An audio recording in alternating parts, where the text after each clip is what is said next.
اعوذ باللہ من الشیطان الرجیم، بسم اللہ الرحمن الرحیم۔ آج کا ہمارا جو ٹاپک ہے، جو بات ہم وضاحت کرنا چاہتے ہیں، وہ اس بارے میں کہ اللہ تعالیٰ نے جنوں اور انس کو پیدا کیا، جنوں اور انسانوں کو، اس کے پیچھے مقصد کیا تھا۔ ہمیں یہ جاننا ہوگا کہ آخر اللہ تعالیٰ نے، ایشور نے، بھگوان نے ہمیں پیدا کیوں کیا، اس کے پیچھے ایسا کون سا گہرا راز ہے جس کے لیے ہم پیدا کیے گئے ہیں۔ اس کے بعد پھر ہم پر موت طاری ہو جائے گی، پھر ہم زندہ کیے جائیں گے، پھر ہمارا جو ہے حساب کتاب ہوگا۔ یہ قرآن اور وید سے ہم بات کو سمجھنے کی کوشش کریں گے کہ اللہ تعالیٰ نے ہمیں کیوں پیدا کیا، کس مقصد کے لیے پیدا کیا۔ ہمارا آج کا گفتگو کا مقصد بھی یہی ہے۔ قرآن میں اللہ تعالیٰ فرماتا ہے، سورہ ذاریات آیت نمبر 57 میں، ہم نے جنات اور انسان کو صرف اپنی عبادت کے لیے پیدا کیا ہے۔ یہی بات شری مد بھگوتم پران 7ویں کنڈ کے 7ویں ادھیائے میں بھی ہے۔ اس مادی دنیا میں ہماری زندگی کا سب سے اہم مقصد ہے اکانت بھکتی، یعنی خدا کی بے لوث عبادت کرنا، بغیر کسی مطلب کے، بغیر کسی جھجک کے ہمیں اللہ تعالیٰ کی بے لوث عبادت کرنی چاہیے۔ یہ بات 7 ادھیائے 7 اور شلوک نمبر 55 میں ہے۔ آئیے وید کا تھوڑا سا مطالعہ کرتے ہیں۔ وید کے ایک بہت بڑے رشی ہیں ہرنیہ گربھ۔ ایک وید کے 10ویں منڈل کے 121 سکت میں وہ کہتے ہیں کہ جو اتنے سارے دیوتا ہیں جنہیں ہم نے معبود بنایا ہوا ہے، یعنی کہ دیوتاؤں کے بارے میں کچھ لوگ 3 کہتے ہیں، 3 کو مانتے ہیں، خداؤں کو مانتے ہیں، کوئی 33 کروڑ مانے جاتے ہیں دیوتا۔ تو وہ لکھتے ہیں کہ ان میں سے ہمیں کس کی پوجا کرنی چاہیے۔ اتنے سارے جو ہیں، ظاہر خالق تو ایک ہی ہے جس نے پیدا کیا ہے، جو زندگی بھی دیتا ہے، موت بھی دیتا ہے۔ ان دیوتاؤں میں سے کس کی بات کرنی چاہیے، ہمیں ان میں سے کس کی عبادت کرنی چاہیے۔ اور پھر وہ آخر میں جواب دیتے ہیں کہ ہمیں زمین اور آسمان کے خالق کی عبادت کرنی چاہیے، جس نے ہمیں پیدا کیا، جو اس سنسار کا پالنے ہار ہے، یعنی کہ رب ہے۔ اس پرمیشور کی پوجا کرنی چاہیے۔ اس کے علاوہ کسی کی پوجا، کسی کی اپاسنا نہیں کرنی چاہیے۔ آگے ہم دیکھتے ہیں کہ دنیا آخرت کی جو یہ بات ہو رہی ہے، اس پیغام کی ہے میت کا اندر۔ اس بات سے لگائیں کہ ہر مذہب کی کتاب میں خدا تعالیٰ یہی پیغام نہ صرف دہرایا ہے، بلکہ اس کے ماننے والوں کو دنیا آخرت کی کامیابی کی اور نہ ماننے والوں کو رسوائی کی خبر بھی دی ہے۔ یعنی کہ دنیا کے کوئی ایسا مذہب نہیں ہے، چاہے وہ ہندو دھرم ہو، بدھ مت کے بارے میں کچھ لوگوں کو خیال ہے کہ بدھ ملائد تھے، لیکن ایسا نہیں ہے۔ میں اس کے بارے میں بات سے وضاحت کروں گا۔ بدھ مت تو کرسچن ہو، اس کے بعد یہودیت، اس کے بعد جین مت، سکھ مت، کوئی ایسا مذہب نہیں جس میں یہ پیغام نہ دہرایا گیا ہو کہ اللہ تعالیٰ نے انسان کو پیدا کیا ہے صرف اپنی عبادت کے لیے۔ انسان کی پیدائش کا مقصد سادہ سا ہے۔ اس انسان خدا کی عبادت کرے، لیکن ہوتا ہے کہ انسان نفس پرستی اور غلط فہمی میں بنا پر خدا کو چھوڑ کر دوسری چیزوں اور انسانوں کی پوجا کرنے لگ جاتا ہے، یا ہندو مت کی اصطلاح میں کیوں تو ادھر ہو جاتا ہے۔ آگے بات وضاحت سے کرتا ہوں۔ سوال یہ پیدا ہوتا ہے کہ ہم واقعی اپنے مذہب میں ایک خدا کی بات کرتے ہیں؟ کیا واقعی وہی خالق ہیں جو زمین و آسمان سے رزق دے رہے ہیں؟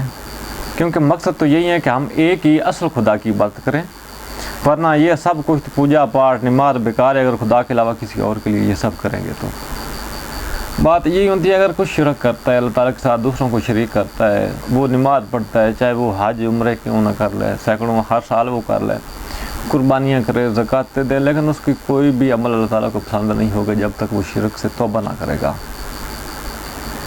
اور خدا کے علاوہ اگر آپ غور کریں تو معلوم ہوگا اس وقت جتنے بھی مذہب یا دھرم ہیں، ان میں اکثر مذہب ایک پرمیشور یا ایک اللہ تعالیٰ کی بات نہیں کرتے، بلکہ اس کے ساتھ بہت سارے دیوتا، بہت سارے بزرگ، مسلمانوں میں بھی یہ بیماری پھیلی ہوئی ہے، بہت سارے رشیوں کو شریک کر کے عبادت کی جا رہی ہے، خدا کے مقام کو بہت بگاڑ کر پیش کیا جا رہا ہے، ان کی جو صفات ہیں وہ بزرگوں کے اندر پیش کی جا رہی ہیں، بتوں کے اندر جو ہے پیش کی جا رہی ہیں۔ گیتا میں خدا کی نسبت سے ایک پیغام ہے آپ کے سامنے جو ہے میں وعدہ کر دوں، مجھے وید اور ساری کائنات میں پرش کہہ کر پکارا جاتا ہے، مجھے وید اور ساری کائنات میں پرش کہہ کر پکارا جاتا ہے۔ جو شخص مجھے روح اللہ پرش کے طور پر جانتا ہے وہ صرف اور صرف میری عبادت کرتا ہے۔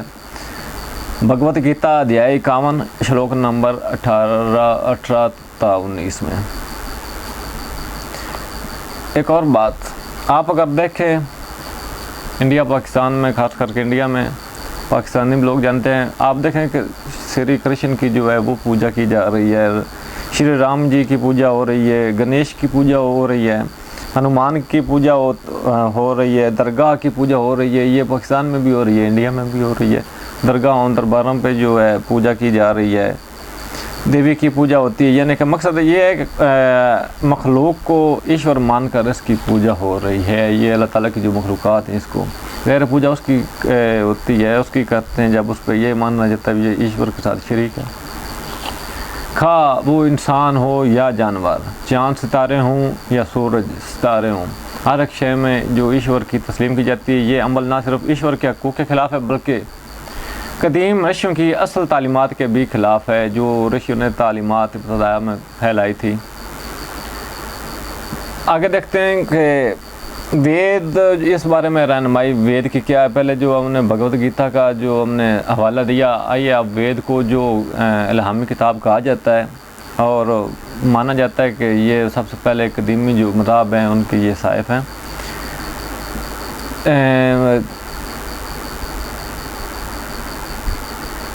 اور خدا کی عبادت کرنی چاہیے تو ایک نیا دھرم ظاہر ہوتا ہے۔ جتنے بھی پرانے جو مذاہب ہوتے ہیں جیسے پرانے ہو جاتے ہیں، لوگ آہستہ آہستہ منہ موڑنے لگ جاتے ہیں تو ایک نیا دھرم جو ہے وہ پیدا ہو جاتا ہے تاکہ انسانوں کو ہدایت دے سکے اور اسے دنیا آخرت میں جیسے یہ چیزیں بدلتی جاتی ہیں، یہ وید کے لفظ ہیں، جیسے ہی شرک، بت پرستی یا جہالت پیدا ہو جاتی ہے تو اللہ تعالیٰ رشیوں کو، اوتار کو بھیجتا ہے، ان میں ایک نیا رشی خدا کے پیغام کو لے کر آتا ہے تاکہ انسانوں کو ہدایت دے سکے، اسے دنیا آخرت میں کامیاب کر سکے۔ بھگوت پران میں لکھا ہے، بھگوت پران کی بات ہے، جب بھی بھلائی کم ہو کر گناہ بڑھ جاتے ہیں تو ہری جو تمام خداؤں کا خدا ہے وہ یقیناً رہنمائی کے لیے ایک شخص پیدا کرتا ہے۔ یہ بات سینکڑ 9 ادھیائے 24 شلوک نمبر 56 میں ہے۔ یہ بات ہندوؤں کی جو مقدس کتابیں ہیں، بھگوت پران میں یہ بات ہو رہی ہے۔ ہم بھی اس چیز کو مانتے ہیں، رشی پیغمبر ہوتے ہیں جو ہندوؤں کی جو سنسکرت کی زبان ہے، یہ ہندی میں یہ بولے جاتے ہیں لفظ۔ تو یہی بات ہو رہی ہے، جب بھی مخلوق میں شرک حد سے بڑھ جاتا ہے، گناہ حد سے بڑھ جاتے ہیں تو اللہ تعالیٰ جو ہے اپنا پیغمبر مبعوث فرماتا ہے تاکہ ان کو سیدھی راہ راستہ بتا سکے، ہدایت دے سکے۔ یہ بات ہے، دنیا آخرت میں ایک ہی ہستی کو پیدا کرتا ہے جو لوگوں کو اس کے پرمیشور کا پیغام سنائے، انہیں سیدھا راستہ دکھائے۔ بھگوت گیتا کی بہت مشہور شلوک ہے، جب کبھی دھرم کا زوال ہوتا ہے اور بدی پھیلتی ہے تب بھی خود زہر ہوتا ہے نیکیوں کی فرت اور جو برے ہیں انہیں ختم کرنے کے لیے، نیکی کے قیام کے لیے ہر آیت بعد میں خود کو زہر کرتا ہے، یعنی کہ اللہ تعالیٰ اپنے بندوں کو بھیجتا ہے، اپنے رشیوں کو بھیجتا ہے، پیغمبروں کو بھیجتا ہے۔ یہ بھگوت گیتا ادھیائے نمبر 4 شلوک نمبر 7-8 میں ہے۔ اس کے علاوہ لوگ دین الہی کو بھول کر مخلوق کی پرست میں جو مبتلا ہو جاتے ہیں، اصل خدا کی ہستی کو اپنی زندگی سے نکال دیتے ہیں، تب اوتار یعنی پیغمبروں کے ذریعے خود کو دوبارہ دنیا میں ظاہر کرتا ہے۔ رشی، اوتار یا پیغمبر دراصل خدا کے بندے تھے جنہیں انسانیت کے لیے ہدایت کے لیے بھیجا گیا، اور پیغام کی بنیاد یہی ایک خدا کے علاوہ کسی کی پوجا نہیں کرنی چاہیے۔ انسان کو اور جنوں کو پیدا کرنے کا اللہ تعالیٰ کا مقصد یہی تھا تاکہ وہ آزمائے تمہیں کون اچھے عمل کرتا ہے، کون برے عمل کرتا ہے۔ سب سے پہلا جو پیغام بنیادی ہے وہ یہی ہے کہ اللہ تعالیٰ کی عبادت کریں اور اس کے ساتھ کسی کو شریک نہ کریں۔ اگر شرک والا گناہ اگر تھوڑا سا بھی ہوگا نا تو اللہ تعالیٰ کبھی معاف نہیں کرے گا جب تک وہ توبہ دنیا میں نہیں کرے گا۔ یہ مقصد حیات پورا ہو سکے اور ایسے پیغمبر اس کی تعلیمات کی تلاش دراصل ویدوں کی روح سے ہمارا فرض ہے یہ جاننا اور تحقیق کرنا۔ ویسے ہندو لازم ہے کہ سچا دھرم کون سا ہے۔ یجروید یہ دعائیں دیکھیں۔ اے سب کے دکھوں کو مٹانے والے ایشور، اے سب کے دکھوں کے مٹانے والے ایشور، میرے اوپر رحم کرو تاکہ میں سچے دھرم کو بالکل ٹھیک طرح جان سکوں۔ یعنی کہ یہ اس کا حوالہ میں بتا دوں، یجروید ادھیائے 1 اور منتر نمبر 5 میں ہے۔ یعنی کہ دعا کی جا رہی ہے، اے ایشور مجھ پر رحم کر، مجھے سیدھا راستہ دکھا تاکہ میں اچھے کام کر سکوں، اچھے کرم کر سکوں۔ اس کے بعد ایک اور جگہ ہے کہ میرا یہ سچے دھرم کا عہد آپ کی عنایت سے پورا ہوگا اور آج سے میں سچے دھرم کی پابندی اور جھوٹ کھوٹے چلن اور دھرم سے دوری رکھتا ہوں۔ یہ جو ہے یجروید ادھیائے 36 منتر نمبر 18 میں۔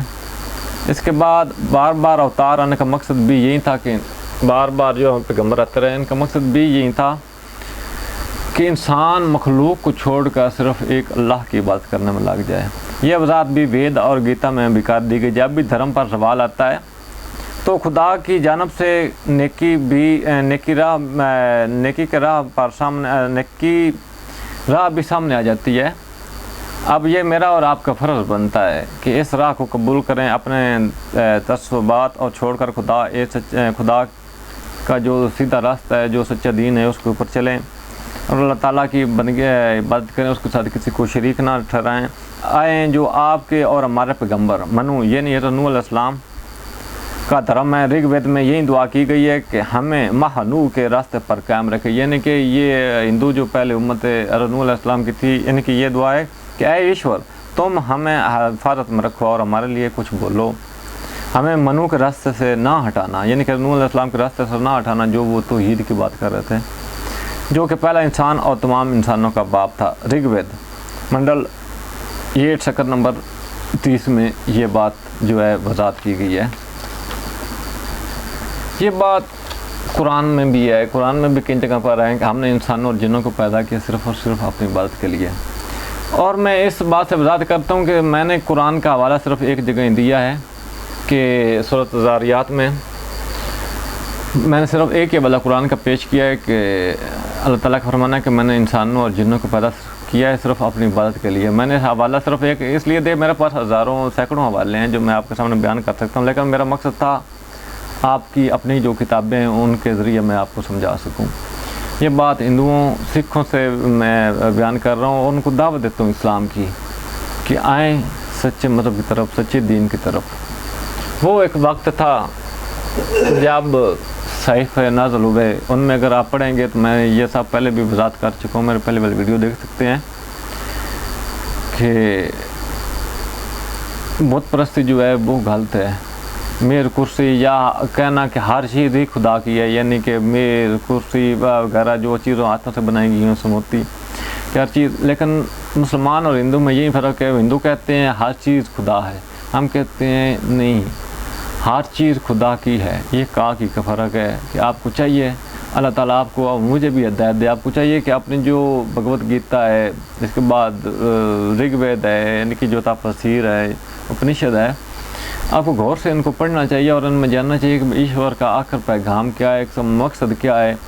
یہ جو بت پرستی ہو رہی ہے ہزاروں سالوں سے، تقریباً 1500 قبل مسیح سال سے یہ ہو رہی ہے بت پرستی، ہمیں یہ جاننا چاہیے کہ کیا یہ ٹھیک ہے یا غلط ہے۔ وید کا مطالعہ کرنا چاہیے، قرآن کا آپ مطالعہ کریں تاکہ آپ کو سمجھ سکیں۔